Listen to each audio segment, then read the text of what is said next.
اب جیسے اگر وہ کھانا کھاتے ہیں ہم بھی کھانا کھاتے ہیں، وہ سوتے ہیں ہم بھی سوتے ہیں، ان کے پاس چارپائی ہے ہمارے پاس بھی چارپائی ہے، تو یہ مشابہت ہے نہیں۔ پھر کس میں؟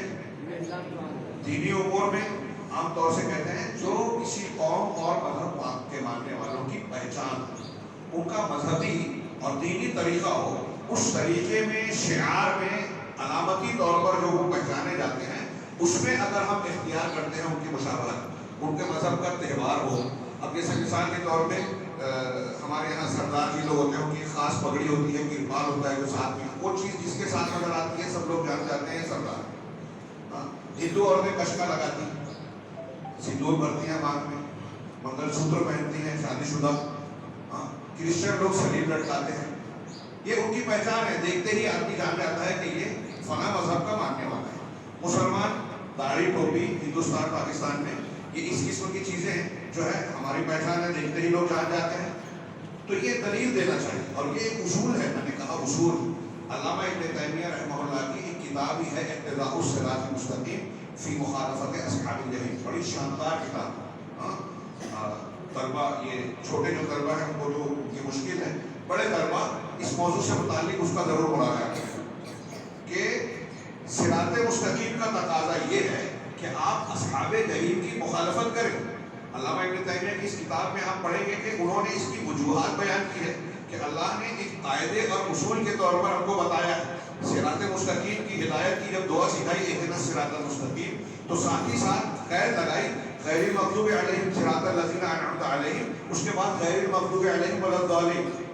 مغضوب علیہم اور ضالین کے طریقے سے بچنے کی تلقین کی۔ گویا صراط مستقیم، ہم سچے اور جنت کے راستے پہ اگر چل رہے ہیں تو ہمیں ان گمراہ راستوں سے، ان کے طریقوں سے، اصولوں سے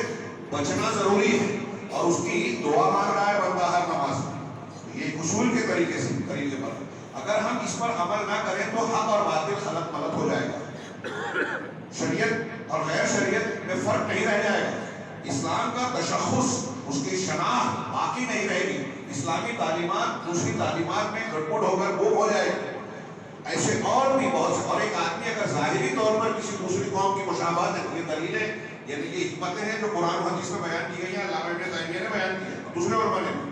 کہ اگر ہم ظاہری طور پر کسی دوسری قوم کی مشابہت اختیار کرتے ہیں تو ظاہر میں مشابہت سے دل میں اس کی طرف میلان پیدا ہوتا ہے، اور اس مذہب کے تعلق سے آدمی کے دل میں جو ہے اس طرح کا مل دھل جانا، گھل مل جانا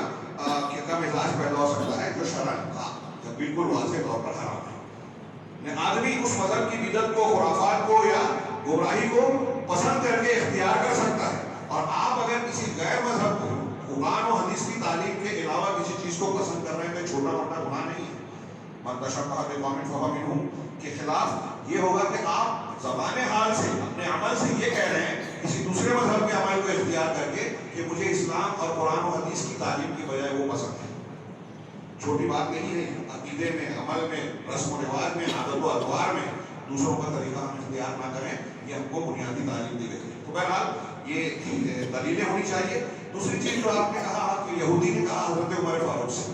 ایک تھوڑی سی علمی بات ہے لیکن دماغ میں رکھیے، حضرت عمر فاروق سے کہا کہ کوئی آیت ہم پر نازل ہوتی تو ہم اس کو جشن کا دن مناتے ہیں، ٹھیک ہے؟ حضرت عمر نے کیا جواب دیا؟ جو بیان کیا کہ سنا آپ نے کہ ہم جانتے ہیں کب نازل ہوئی، کہاں، اور وہ دن ہمارے لیے تہوار کا دن ہے،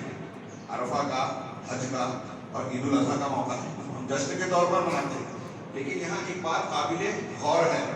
وہ دماغ میں رکھیں کہ یہودی نے جس بنیاد پہ کہا کہ آیت نازل ہوتی تو ہم اس کو جشن کا دن مناتے، یہ اس کی عقلی دلیل تھی۔ حضرت عمر نے اس کو مطمئن کیا، لیکن حضرت عمر نے جو جواب دیا وہ اس دن کو ہم جو جشن کا، تہوار کا یا خاص دن مناتے ہیں تو کیا عقل کی بنیاد پر کہ اس دن کی آیت نازل ہوئی اس لیے ہم مناتے ہیں؟ اس لیے کہ اللہ اور رسول نے اس دن کو اہم قرار دیا، اس لیے مناتے ہیں، دماغ میں رکھیے۔ ورنہ دنیا میں جتنے لوگ غلط تہوار، یا مسلمانوں میں کچھ لوگوں نے جو تہوار کہ 12 ربیع الاول کا دن عید میلاد ہے تو وہ اللہ کے نبی صلی اللہ علیہ وسلم کی ولادت کا دن ہے، اس لیے عقل لگائیں۔ دین کے معاملے میں، شریعت کے اس بات میں کوئی تہوار یا تخصیص اگر شریعت کے معاملے میں کرنی ہے تو اس کے لیے قرآن و سنت کی دلیل ہونی چاہیے۔